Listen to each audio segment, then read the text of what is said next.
Good morning. Today going to talk about product research. Marketing management unit 11 ആണ് നമ്മൾ discuss ചെയ്യുന്നത്. Product research is essentially concerned with satisfying needs of the customer in best possible way by giving him the most optimum product. Product റിസർച്ചിൽ നമ്മൾ ചെയ്യുന്നത് കൺസ്യൂമേഴ്സിൻ്റെ needs satisfy ചെയ്യാനുള്ള ഏറ്റവും നല്ല വഴി ഏതാണ്, ഒരു മോസ്റ്റ് ഒപ്റ്റിമം ഒരു പ്രൊഡക്റ്റിൽ നമുക്ക് എത്ര കൊടുക്കാൻ പറ്റും അത്ര നമ്മൾ പ്രൊവൈഡ് ചെയ്യുക. Product research would set out the position of the product on its attributes എങ്ങനെയാണ് നമ്മുടെ ആ പൊസിഷൻ ഏത് ടൈപ്പിന് ഏത് പർപ്പസിന് വേണ്ടിയിട്ടാണ് ഉപയോഗിക്കുന്നത്, അതിന് വേണ്ട ആട്രിബ്യൂട്ട്സ് എന്തൊക്കെയാണ്, ഡിസൈഡ് ബെനിഫിറ്റ്സ് എന്തൊക്കെ കൊടുക്കാൻ പറ്റും, അതൊക്കെ നമ്മൾ അതിൻ്റെ കൂടെ ആഡ് ചെയ്യാം. അതിനുള്ള റിസർച്ചാണ് പ്രൊഡക്റ്റ് റിസർച്ച് എന്ന്.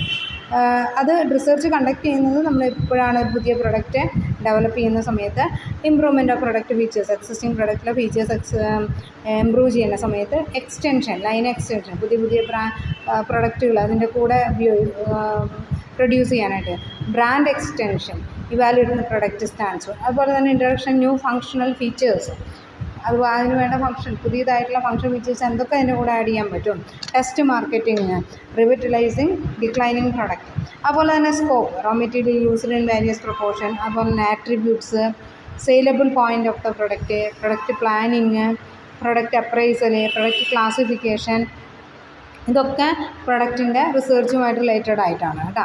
പ്രൊഡക്റ്റ് ഡിസൈൻ എങ്ങനെ വേണം, പ്രൊഡക്റ്റ് ഡെവലപ്മെൻറ്റ് എങ്ങനെ ചെയ്യണം, ബ്രാൻഡിങ്ങും ട്രേഡ് മാർക്കും എങ്ങനെ ചെയ്യണം. അപ്പോൾ research including study planned obsolescence of product grow older and exit make room for new product. അതായത് നമ്മൾ കുറച്ച് കഴിയുമ്പോൾ പ്രൊഡക്റ്റ് ഔട്ട്ഡേറ്റഡ് ആയിപ്പോകും. അപ്പോൾ നമ്മൾ എന്ത് ചെയ്യണം, പുതിയ പ്രൊഡക്റ്റിൽ നിന്ന് എങ്ങനെ അപ്ഡേറ്റ് ചെയ്യണം. Success of marketing manager to discovery of new consumer needs to changing time. പുതിയ കൺസ്യൂമേഴ്സ് നീഡ്സ് എന്തൊക്കെയാണ്, സമയം മാറുന്നതിനനുസരിച്ച് എങ്ങനെയാണ് ചെയ്യേണ്ടത്, അതൊക്കെ നമ്മൾ സ്റ്റഡി ചെയ്യുന്നതാണ് പ്രൊഡക്റ്റ് റിസർച്ചിൽ ചെയ്യുന്നത്. ഓക്കെ.